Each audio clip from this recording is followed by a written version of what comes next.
બોજાઈ પ્રાથમિક શાળા ખાતે 77માં પ્રજાસત્તાક દિનની ઉત્સાહભેર ઉજવણી કરવામાં આવી। દેશભક્તિના માહોલમાં યોજાયેલા આ કાર્યક્રમમાં ધ્વજવંદન સાથે સામાજિક સેવાનો ત્રિવેણી સંગમ જોવા મળ્યો હતો। શાળાના ભૂલકાઓ દ્વારા દેશભક્તિના નારાઓના નાદ સાથે ગામમાં પ્રભાત ફેરી કાઢવામાં આવી હતી। કાર્યક્રમની શરૂઆત દીકરીને પ્રણામ દેશને નામ સૂત્રને સાર્થક કરતા ગામની સૌથી વધારે શિક્ષિત દીકરી હેનીબેન જોશીને મુખ્ય અતિથિ તરીકે આમંત્રિત કરી દીકરીના હસ્તે ધ્વજવંદન કરાયું। રાષ્ટ્રગીતના ગાન બાદ શાળાના શિક્ષક દિનેશભાઈ દ્વારા મહેમાનોને શાબ્દિક આવકાર આપવામાં આવ્યો।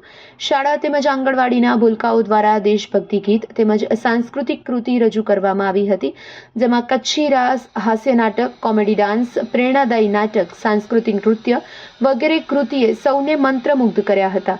રાષ્ટ્રભક્તિના પાવન પ્રસંગે દાતા રંજનબા તેજમલજી પરમાર દ્વારા શાળાના તથા આંગણવાડીના 200 જેટલા બાળકોને સ્કૂલ બેગ તેમજ ચોકલેટનું વિતરણ કરવામાં આવ્યું। દાતા પ્રવીણભાઈ વીરા તથા VRTI સંસ્થા તરફથી 25,000ના પુસ્તકોની ભેટ ગોરધનભાઈ પટેલના હસ્તે શાળાની લાઇબ્રેરીને અર્પણ કરવામાં આવી હતી।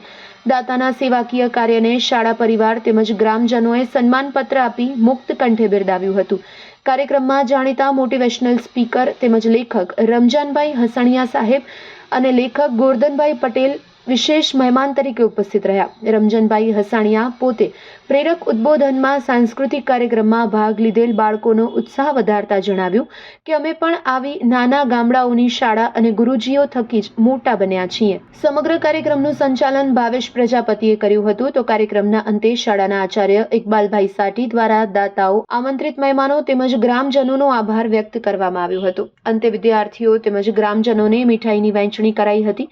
કાર્યક્રમને સફળ બનાવવા માટે શાળાના આચાર્ય તેમજ સમગ્ર બોજાઈ પ્રાથમિક શાળાના શિક્ષકો દિનેશભાઈ, ભાવેશભાઈ, અંકિતાબેન, અર્જુનસિંહ તથા કમલેશભાઈએ ભારે જહેમત ઉઠાવી હતી। Report by Hiralal Sanghar, બોજાઈ।